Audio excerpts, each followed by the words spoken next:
Rise of the Machines, Rise of the Silver Surfer.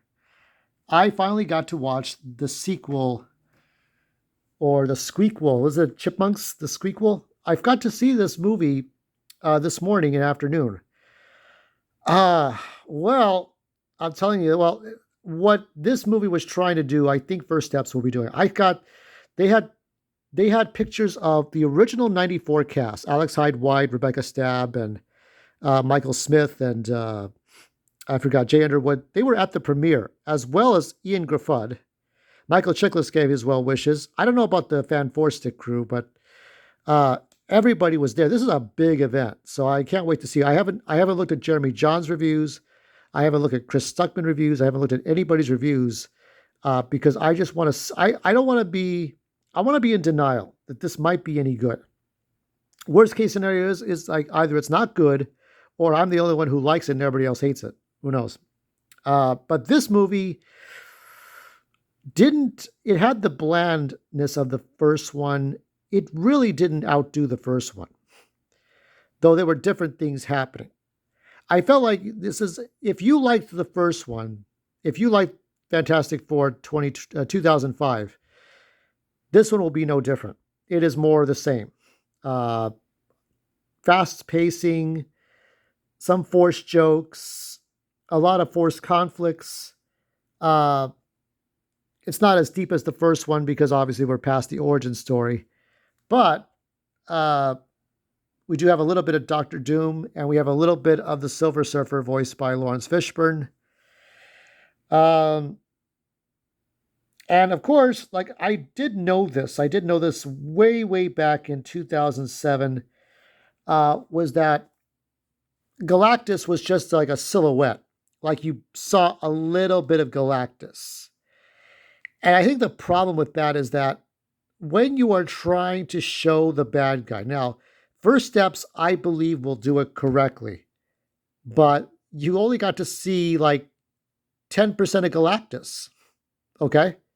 My favorite version of the Galactus story will always be the Ultimate Galactus trilogy, which included Ultimate Nightmare, the X Men, and uh, what is it? The Agents of Shield, the Ultimates, right? Ultimates and X Men, and then there was Ultimate Secret, right, and then Ultimate Extinction.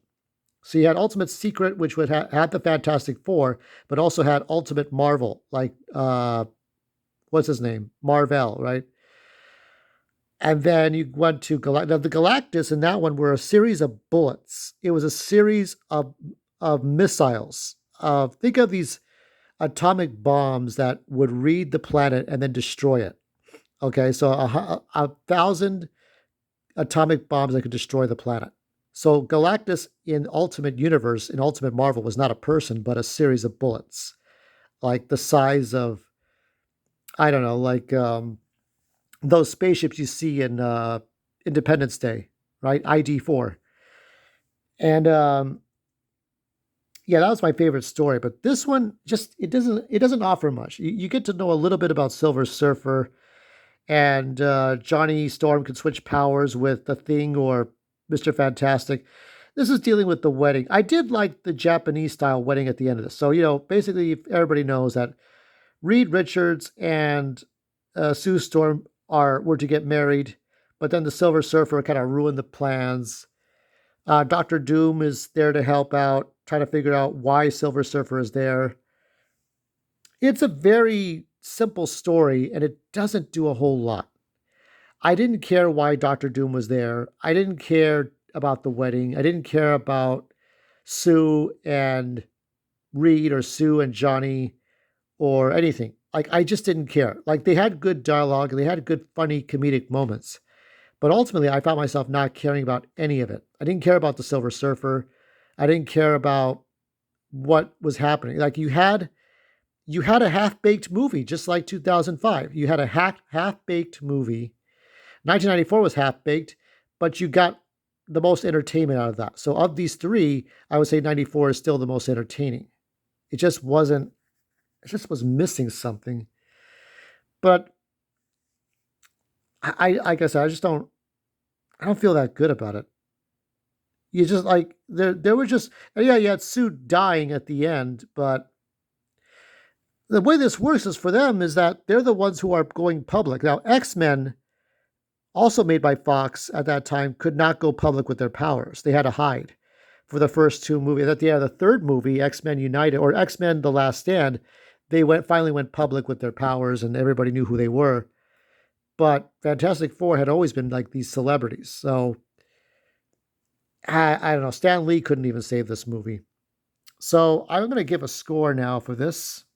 I'm going to say it's a 2.8, maybe 2.81, uh, because some things were written better, but it's just bland. I know I'm hearing Fan Four Stick was not that good. I like the idea of the 20-year-old Reed Richards because I read Ultimate Fantastic Four, but I don't know if this is really going to work. I don't know if it's going to do any good. But that's the last movie before I go see First Steps on Thursday. And I'm hoping everything goes well for the weekend.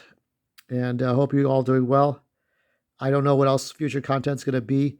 I am going to, the phone that I'm using right now, I'm going to replace it because this fucking thing decides to lock up when it wants to. Not right, but that's the way it is.